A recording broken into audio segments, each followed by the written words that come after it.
माता पिता को भी कहना चाहता हूं, गुरुकुल के आचार्यों को,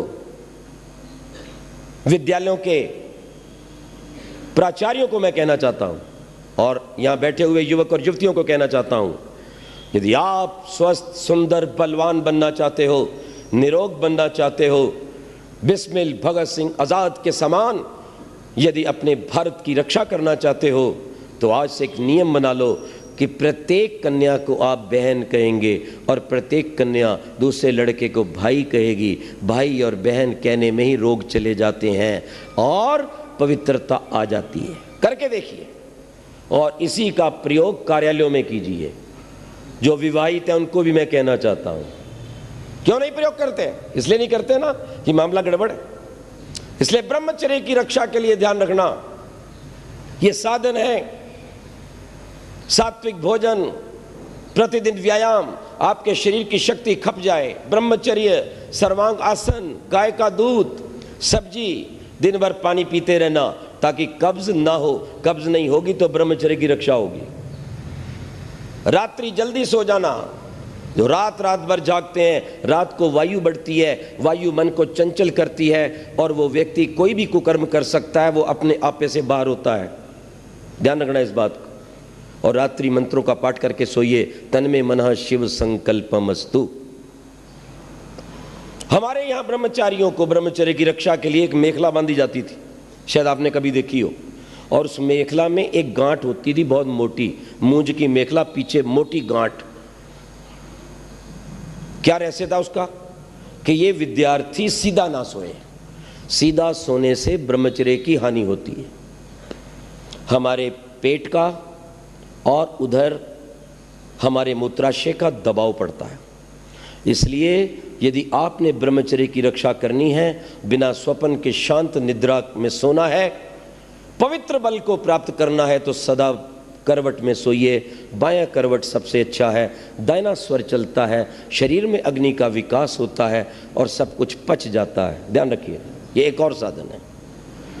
ये ब्रह्मचर्य के लिए लाभदायक चीजें। प्रतिदिन ब्रह्मचारियों का जीवन पढ़ो, देशभक्तों का जीवन पढ़ो, ऋषि दयानंद को पढ़ो, चंद्रशेखर आजाद को पढ़ो, राम प्रसाद बिस्मिल को पढ़ो, रानी झांसी को पढ़ो, दुर्गावती को पढ़ो, सुशीला दीदी को पढ़ो, जिसने अपना अंगूठा काट कर कलकत्ता में और उस खून से भगत सिंह को तिलक लगाया था।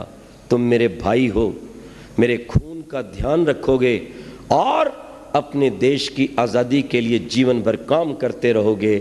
और भगत सिंह ने एक अच्छे भाई होने के नाते जीवन के अंतिम श्वास तक अपनी भारत माँ की सेवा की और हंसते हंसते फांसी के फंदे पे चढ़ गया। अगर प्यार ही करना है तो इस तरह का प्यार कीजिए। याद रखिए, मैं ऋषि दयानंद ने ब्रह्मचर्य के बल से मृत्यु पर अधिकार किया। मृत्यु स्वयं नहीं आई, बार बार खटखटा रही थी। ऋषि कहता था चली जा, अभी टाइम नहीं है। उसके बाद बैठे, मंत्रों का पाठ किया और फिर अपनी आत्मा को छोड़ा। और यही स्थिति भीष्म पितामह की थी। ध्यान रखना, इस बात को समझना। और कितना बल था। कहते 2 खुखार सांड आ रहे थे, उत्पात कर रहे थे। पूरा बाजार जो था वो भगदड़ में था। स्वामी जी को पता चला बहुत खुखार खांड है। आपको पता ही है, सांड जब लड़ते तो कुछ नहीं देखते। अच्छे भले भले बलवान व्यक्ति डर के पीछे हट जाते। ऋषि दयानंद आगे बढ़े, प्राणायाम भरा, अपने बाजुओं को फैलाया और उन दोनों सांडों के सींगों को पकड़कर धक्का दिया और उन्हें दूर हटा दिया।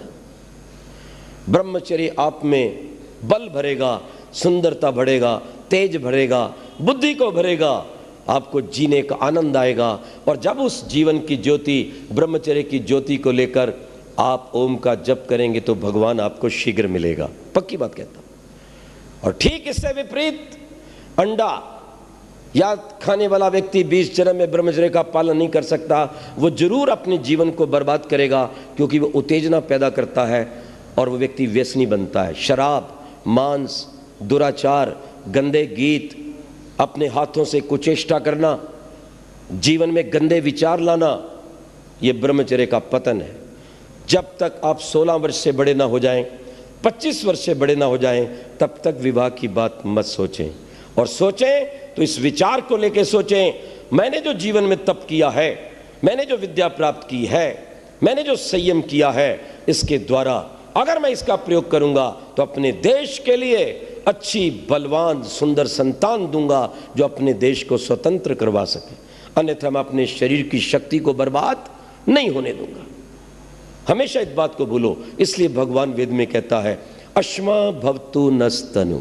आइए हम इस विषय को समाप्त करते हैं और अंत में ये कहना चाहते हैं, जिनको रोग है किसी भी प्रकार का, शारीरिक गुप्त रोग है, चाहे वो लकोरिया है, श्वेत प्रदर है, रक्त प्रदर है, स्वपन दोष है, धातु विकार है, उसके लिए अमृत तुल्य भगवान ने हमें एक औषधि दी है जिसका नाम है आंवला।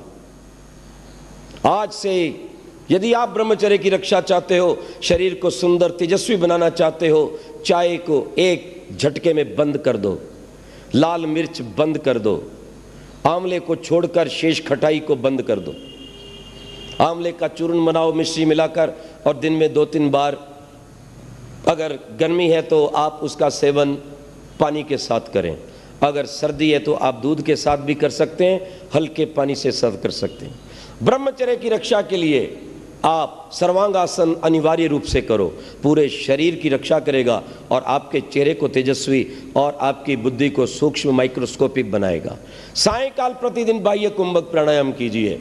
आर्य समाज में आइए, आर्य समाज में हमारे जो लोग हैं, विद्वान हैं, पुरोहित हैं, सदस्य हैं, वो सब आपको ये बातें बता सकते हैं। रविवार को आइए, यहाँ पर बैठिए, यज्ञ कीजिए, जीवन में ज्योति को प्राप्त कीजिए, संसार को प्रकाशित कीजिए, कीड़े मकोड़े की तरह मत मरिए।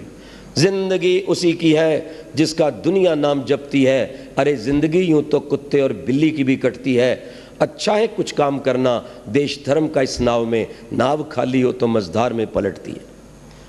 कुछ शंकाएं, एक दो जो बहुत आवश्यक हैं, जिन्होंने हमारे विद्यार्थियों को भ्रष्ट किया है। पहली बात, ब्रह्मचर्य की हानि से कोई हानि नहीं, जैसे रोटी खाते हैं वैसे ये काम है।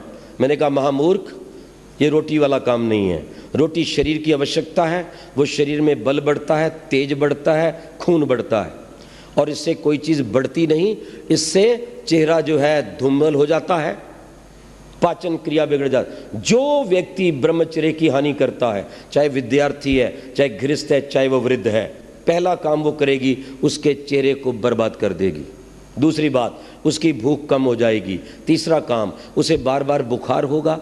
चौथा काम, उसे बार बार सर्दी लगेगी और जुकाम होने लग जाएगा। पांचवा काम, वो पाइल्स का रोगी होगा।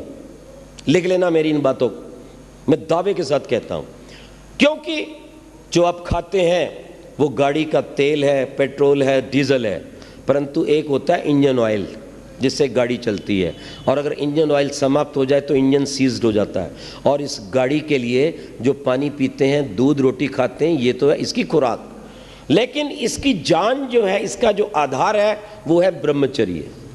जो इंजन की खुराक है वो ब्रह्मचर्य है। देखो, एक व्यक्ति रक्त देता है, रक्त देने के बाद बैठो भाई बैठो, इसको जूस पिलाओ, इसको दूध पिलाओ, पिलाते हैं कि नहीं? अरे महामूर्ख, उस रक्त से भी 100 गुना अधिक मूल्यवान तत्व हमारे शरीर का ये WRC है। याद रखना, WC, व्हाइट कॉर्पोरल्स, वो ज्यादा मूल्यवान है हमारे शरीर का रज और वीर्य। अगर रक्त देने के ऊपर ध्यान दीजिएगा, जूस चाहिए, तो जो व्यक्ति अपने शरीर की शक्ति को व्यय करता है, जो गृहस्थ अच्छी संतान के लिए अपनी शक्ति का व्यय करते हैं, आयुर्वेद उठा के देखिए क्या लिखा है, वो उसके तुरंत पश्चात दूध पिएं, इलायची डालें, उसमें पौष्टिक पदार्थ डालें कि जो शरीर की शक्ति क्षीण है वो पूर्ण हो जाए। मैं देश के विद्यार्थियों को कहना चाहता हूं, अगर कोई मूर्ख, नादान नेता, डॉक्टर, अभिनेता तुम्हें गंदी शिक्षा दे तो उसको नकार देना, और ऋषियों की परंपरा पे चलना जिन्होंने ब्रह्मचर्य के द्वारा संसार के अंदर अपना नाम किया और लंबी आयु पाई है। ध्यान रखना इस बात को।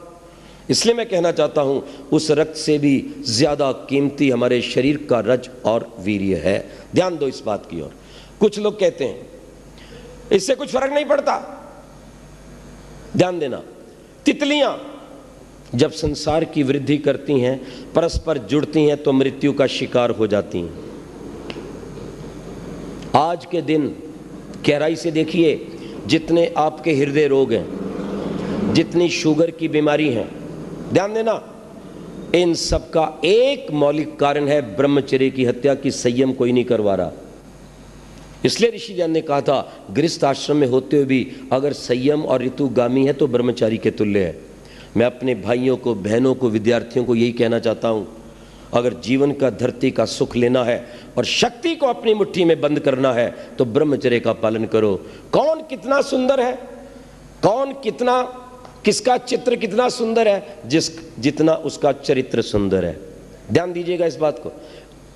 इसी ब्रह्मचर्य को आज केवल हमारे ऋषि नहीं, विदेशी डॉक्टरों ने भी माना है और उसे जीवन का प्लाज्मा कहा है, जिसके ऊपर ये शरीर खड़ा है, जो विद्युत शक्ति देता है, जो अंदर से चार्ज करता है पूरी बॉडी को। आज जो इतने भयंकर रोग आए हैं, ये आए इसलिए हैं कि ब्रह्मचर्य को विनष्ट किया जाता है। ईश्वर की अपार कृपा हो आप पर। आप अपने भोले शंकर के समान, ब्रह्मा के समान, राम के समान जिसने 14 वर्ष तक ब्रह्मचर्य का पालन किया, कृष्ण के समान जिसने विवाह के पश्चात भी 12 वर्ष तक ब्रह्मचर्य का पालन किया, ब्रह्मचर्य महत घोरम तीर्थवा 200 वर्ष, मैं ऋषि ध्यान के समान जिसने जीवन भर ब्रह्मचर्य का पालन किया, राममूर्ति के समान जिसने ब्रह्मचर्य का पालन करते हुए सैंडो को कहा था अगर तूने अंडे मांस बकरे खाए तो मेरे सामने आओ। कहते हैं 2 मुक्के मारे थे सैंडो ने राममूर्ति को। राममूर्ति दयानंद का अनुयायी था, उसने 2 मुक्के खा लिए, प्राणायाम भरा, कुछ नहीं हुआ। उसने कहा तैयार हो जा मेरे बेटे, आ रहा है भारत का मुक्का, गाय के दूध का मुक्का, प्राणायाम का मुक्का, ये गेहूं का मुक्का, गाय के घी का बना मुक्का आ रहा है। कहते एक मुक्का जब मारा सैंडो को तो मुँहे मुंह होकर के और जाकर के वो चित्त हो गया धरती के ऊपर। लोगों ने हाहाकार कर दिया, बस बस बस अब नहीं अब नहीं। तो बोले दूसरा कौन खाएगा, मैंने 2 खाए हैं। ये है ब्रह्मचर्य की ताकत। इसलिए मेरे अपने देश के युवकों और युवतियों को कहना चाहता हूं, ब्रह्मचर्य के बल पर हमारे देश के वीरों ने, बिस्मिल भगत सिंह आजाद ने इस देश को आजाद करवाया।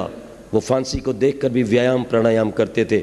आज ये प्रतिज्ञा करके जाओ, यहां पर प्रतिदिन सूर्य से पहले उठेंगे, क्योंकि सूर्य के पश्चात ब्रह्मचर्य की हानि होती है। सदा अच्छे विचार रखेंगे, एक क्षण भी व्यर्थ नहीं गवाएंगे, दिन में नहीं सोएंगे। जो दिन में सोएगा वो रात को बच नहीं सकता गिरने से, उसको नींद गहरी नहीं आएगी। इसलिए दिन में नहीं सोएंगे, दिन भर काम करेंगे, व्यायाम करेंगे, अपने जीवन को बलवान करेंगे और अपने देश की शान बनेंगे, जिससे कि आपका देश महान हो, सोने की चिड़िया फिर से ये बन जाए, विश्व का गुरु बन जाए। और जितना आतंकवाद है आपके ब्रह्मचर्य चरित्र के बल से यहाँ से हट जाए और भारत पुनः विश्व का सम्राट बन जाए। प्रभु से मेरी ऐसी प्रार्थना है, हम उसके आदेश का पालन करते हुए अपने जीवन को संयमी बनाएं, पवित्र बनाएं, चरित्र से युक्त बनाएं, सदा शाकाहारी पवित्र पावन भोजन करके और उस प्रभु के आनंद को पाएं। ओम शांति।